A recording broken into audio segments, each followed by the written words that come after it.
बालकांड मास पारायण पाचवा विश्राम दो गये विभीषण पास पुनी कहेऊ पुत्र बर मागू तेही मागेऊ भगवंत पद कमल अमल अनुरागू।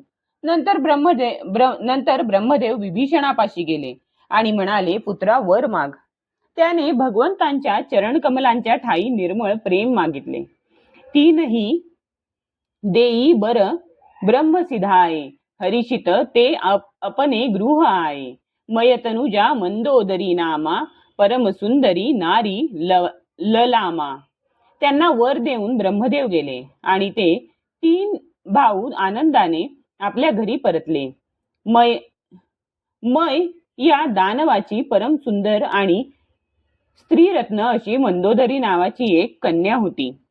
सोई मय दिन्ही रावणही आनी होईही जातू धानपती जानी हर्षित भयऊ नारी भली पायी पुनी दोऊ बंधू बियाहेसी जाई। मय दानव तिला घेऊन आला. त्याने तिला रावणास अर्पण केले. त्याला माहित होते की हा रावण राक्षसांचा राजा होणार आहे. सुंदर व गुणी स्त्री मिळाल्यामुळे रावण प्रसन्न झाला आणि नंतर त्याने आपल्या दोन्ही भावांचा विवाह केला.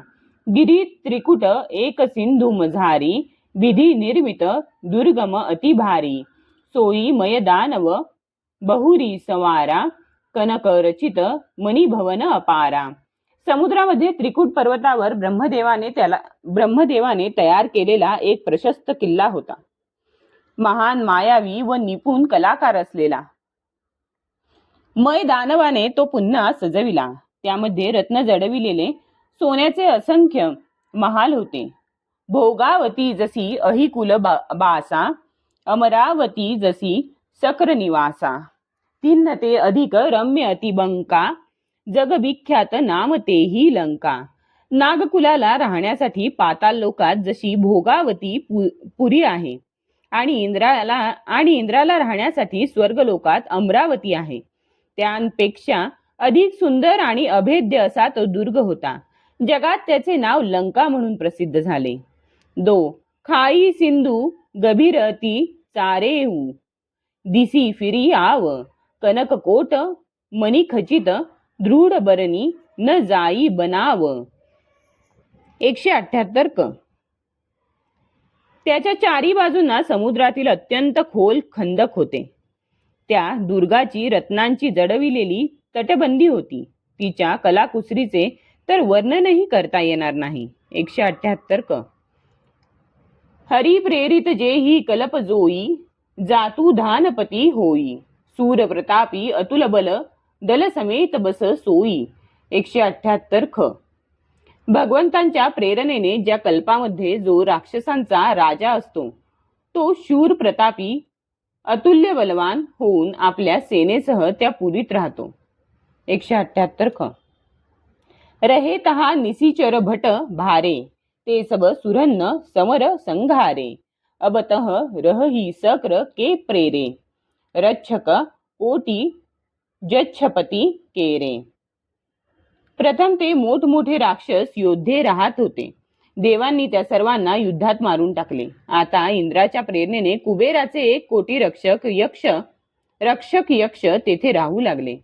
दसमुख कतहू खबरी असपाई दसमुख कतहू खबरी असपाई सेन साजी गढ घरेसी जाई देखी बिकट भट बडी कटकाई जच्छ जीव लई गये पराई।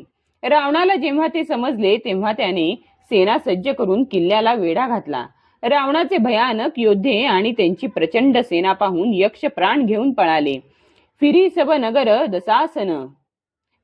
नगर दसानन देखा गयऊ सोच सुख भयऊ बिसेशा सुंदर सहज अगम अनुमानी किन्नी तहा रावण रजधानी। मग रावणाने चहूकडे फिरून संपूर्ण नगर पाहिले. त्याची स्थानासंबंधीची काळजी मिटली आणि त्याला खूप आनंद झाला. ती पुरी स्वाभाविकच सुंदर आणि परक्यांसाठी दुर्गम आहे असे पाहून रावणाने ती आपली राजधानी केली. जेही जस जोग बाटी गृह दिन्हे सुखी सकल रजनीचर किन्हे एक बार कुबेर परधावा, पुष्पक जानजी ती लई आवा. योग्यतेप्रमाणे येथील घरे रावणाने राक्षसांना वाटून दिली. ते खुश झाले. एकदा त्याने कुबेरावर चढाई करून त्याच्याकडून पुष्पक विमान जिंकून आणले. कौतुकही कैलासपुनी लिन्हेसी, जाई उठाई मनुहू तौली निज बाहुबल, चला बहुत सुख पाई. नंतर जाऊन त्याने एकदा मजेने कैलास पर्वत उचलला आणि आपल्या भुजांचे बल अजमावून तो आनंदाने तेथून परतला. सुख संपत्ती सुत सेन सहाई, जय प्रताप बल बुद्धी बढाई. नीत नूतन सब वाढत जाई, जिमी प्रतिलाभ लोभ अधिकाई. सुख संपत्ती पुत्र सेना सहाय्यक, जय प्रताप बल बुद्धी आणि महिमा हे सर्व त्याचे प्रत्येक लाभ मिळाल्यावर लोभ वाढतो तसे नित्य वृद्धिंगत होत होते. अतिबल कुंभकर्ण असभ्राता, जेही कहू नाही प्रतिभट जग जाता. करई पान सोवई छट मासा, जागत होई तिहू पुर त्रासा. प्रचंड शक्ती असलेला कुंभकर्ण हा त्याचा भाऊ होता. त्याच्या जोडीचा योद्धा जगात कुठेही नव्हता. तो मदिरा पिऊन 6 महिने झोपत असे. तो जागा होताच तिन्ही लोकांमध्ये खळबळ माजायची. जौदीन प्रति आहार करसोई, विश्वबेगी सब चौपट होई. समरधीर नाही जाई बखाना, तेही सम अमित वीर बलवाना. जर तो दररोज भोजन करता तर संपूर्ण विश्व लवकरच उजाड झाले असते. तो रणधीर असा होता की ज्याचे वर्णन करणे शक्य नाही. लंकेमध्ये त्याच्यासारखे असंख्य बलवान वीर होते. बारिद नाद जेठ सूत तासू, भटमहू प्रथम लीक जग जासू. जेही न होई रन सनमुख कोई, सूरपूर नितही परावन होई. मेघनाद रावणाचा वडील मुलगा होता, ज्याचा जगाच्या योद्ध्यांमध्ये पहिला क्रमांक होता. युद्धात ज्याची बरोबरी करणारा कोणी नव्हता. स्वर्गात सुद्धा त्याच्या भीतीमुळे नेहमी तारांबळ उडायची. कुमुख अकंपन कुली सरद, धूमकेतू अतिकाय. एक एक जग जीती सक, ऐसे सुभट निकाय. याशिवाय दुर्मुख अकंपन, वज्रदंत, धूमकेतू, अतिकाय इत्यादी असे अनेक योद्धे होते. ते एकटेच सर्व जगाला जिंकणारे होते. कामरूप जानही सब माया, सपने हूँ जिन्न के धर्म न दाया. दसमुख बैठ सभा एक बारा, देखी अमित आपन परिवारा. सर्व राक्षस हवे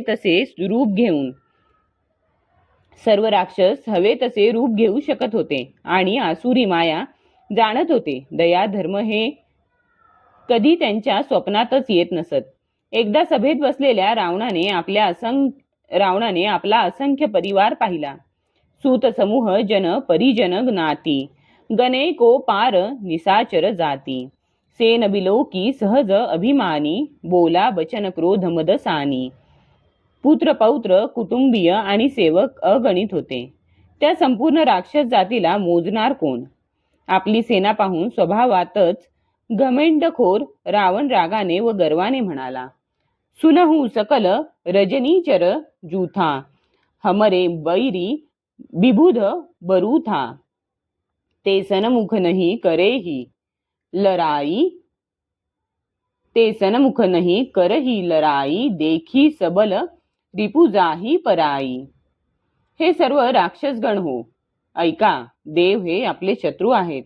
ते समोर येऊन युद्ध करीत नाहीत. बलाढ्य शत्रू पाहिला की पळून जातात.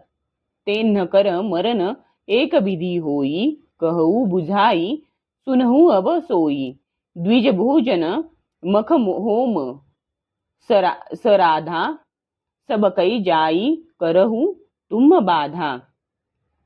ते न कर मरण एक विधी होई, कहू बुझाई सुनहू अब सोई.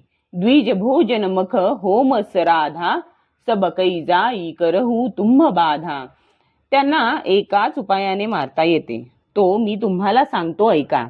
त्यांना बळ देणारे ब्राह्मण भोजन, यज्ञ, हवन आणि श्राद्ध हे आहेत. या सर्वांमध्ये तुम्ही जाऊन विघ्न आणा. 2. क्षुधा क्षीण बलहीन सूर सहजेही मिलीह ही आई. तब मारी हऊ की छाडी हऊ भली भाती अपनाई. भुकेने दुर्बळ आणि अशक्त झाल्यावर देव सहजपणे शरण येतील. त्यांना मी ठार मारीन किंवा पूर्णपणे आपल्या अधीन करून सोडून देईन. मेघनाद कहू पुनी हकरावा दिन्नी सीख बलू बयरू बढावा. जे सूर समर धीर बलवाना जिन्नके लरिबे कर अभिमाना.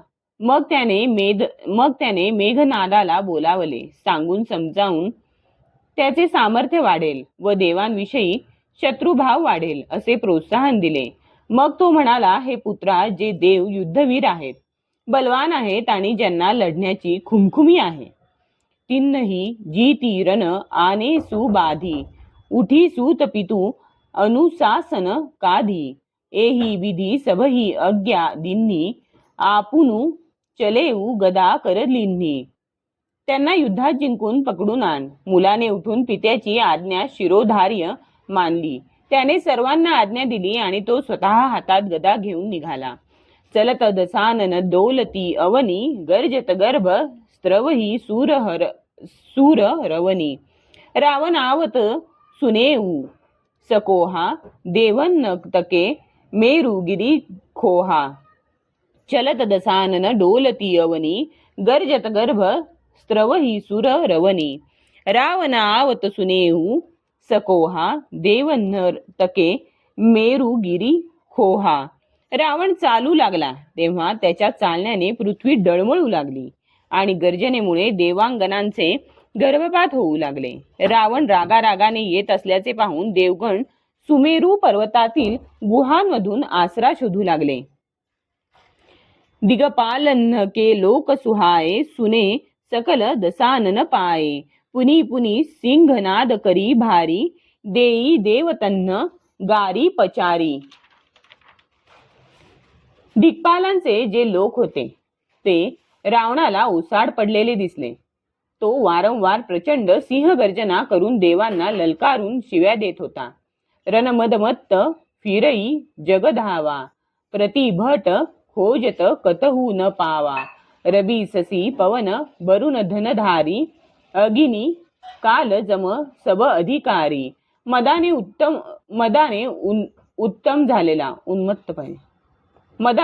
उन्मत्त झालेला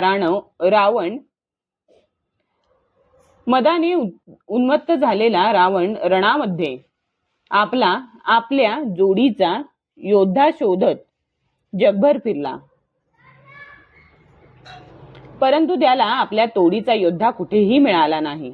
सूर्य, चंद्र, वायू, वरुण, कुबेर, अग्नी, काल, यम इत्यादी सर्व अधिकारी, किन्नर, सिद्ध, मनुज, सुर, नागा हटी सबही के पंथ ही लागा. ब्रह्मसृष्टी जह लगी तनुधारी दसमुख बस बरती नरनारी.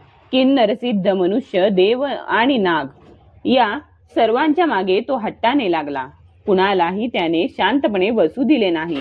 ब्रह्मदेवाच्या सृष्टीतील जितके शरीरधारी स्त्री पुरुष होते ते सर्व रावणाच्या अधीन झाले.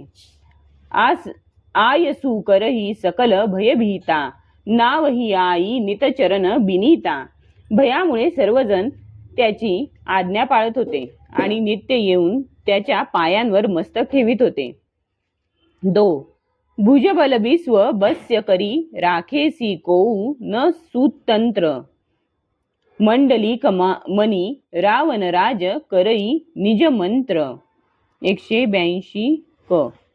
रावणाने बाहुबलाने संपूर्ण विश्वाला आपल्या ताब्यात घेतले. कुणालाही स्वतंत्र ठेवले नाही. अशा प्रकारे मांडलिक राजांचा अधिपती सार्वभौम सम्राट असलेला रावण मन मानेल तसे राज्य करू लागला. देव, जच्छ, गंधर्व, नर किन्नर नाग कुमारी जिती बरी निज बाहुबल बहु सुंदर बर नारी. 182 ख. देव, यक्ष, गंधर्व, मनुष्य, किन्नर आणि नाग यांच्या कन्या व इतरही सुंदर तसेच उत्तम स्त्रिया त्याने बाहुबलाने जिंकून आणून त्यांच्याशी विवाह केला. 182 ख. इंद्रजीत सन जो कछु कहेऊ सो सब जनु पहिलेही करी रहेऊ.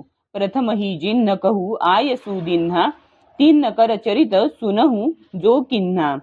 मेघनादाला त्याने जे सांगितले होते ते त्याने मेघनादाने पूर्वीच करून टाकलेले असे. अर्थात रावणाने सांगताच मेघनाद आज्ञा पाळण्यास जरा सुद्धा वेळ लावत नसे. ज्यासाठी त्याला पूर्वीच आज्ञा दिल्या होत्या त्या पाळताना त्याने गाजविलेले कर्तृत्व ऐका. देखत भीमरू पसव पापी निसीचरणी कर देव परितापी. करही उपद्रव असुर निकाया नाना रूप धरही करी माया. देखत भीमरूप सव पापी निसीचर निकर देव परितापी. करन्नी उपद्रव असुर निकाया नाना रूप धरही करी माया. सर्व राक्षसांचे समुदाय दिसायला भयंकर, पापी आणि देवांना दुःख देणारे होते. ते समुदाय फार उपद्रव देत व मायेने अनेक प्रकारची रूपे धरीत असत. जेही विधी होई धर्म निर्मूला सो सब करही वेद प्रतिकूला. जेही देशधेनु द्विज पावही नगर गाऊ पूर आगी लगावही. ज्यामुळे धर्म समूळ नष्ट होईल अशी वेद विरुद्ध सर्व कामे ते करीत. ज्या ज्या ठिकाणी गायी व ब्राह्मण दिसत त्या नगरांना, गावांना व वस्त्यांना ते आगी लावत. शुभ आचरण कतहु नहीं होई देव विप्र गुरु मान न कोई. नहीं हरि भगती यज्ञ तप ज्ञाना सपनेहु सुनिय न वेद पुराणा. त्यांच्या भयाने कुठेही शुभ आचरण, ब्राह्मण भोजन, यज्ञ, श्राद्ध इत्यादी होत नसे. देव, ब्राह्मण, गुरु यांना कोणीही जुमानत नसे. हरिभक्ती नव्हती, यज्ञ नव्हते, तप व ज्ञान नव्हते. वेद आणि पुराणांचे नाव स्वप्नातही ऐकू येत नसे. छ. जप जोग बिरागा तप मख भागा श्रवण सुनई दस दिसा. आपुनु उठी धावई रहे न पावई धरी सब घालई खिसा. असभ्रष्ट अचारा भा संसारा धर्म सुनय नहीं काना. तेही बहुविधी त्रासई देश निकासई जो कह वेद पुराणा. जप योग वैराग्य तप आणि यज्ञात देवांना भाग मिळाल्याचे कळताच तो तक्षणी स्वतः धावून जात असे. तेथे मग काहीही उरत नसे. तो सर्वांना पकडून विध्वंस करीत असे. जगात असे भ्रष्ट आचरण पसरले की धर्माचे नावही ऐकू येत नसे. जो कोणी वेद व पुराण सांगत असे त्याला रावण त्रास देत असे व देशातून हाकलून देत असे. सो बरनी न जाई अनिती घोर निसाचर जो करही. हिंसा पर अति प्रीती तिन्न के पाप ही कवनी मिती. राक्षस जे घोर अत्याचार करीत त्यांचे वर्णनही करता येणार नाही. हिंसेबद्दलच ज्यांना प्रेम वाटे त्यांच्या पापांबद्दल किती सांगावे.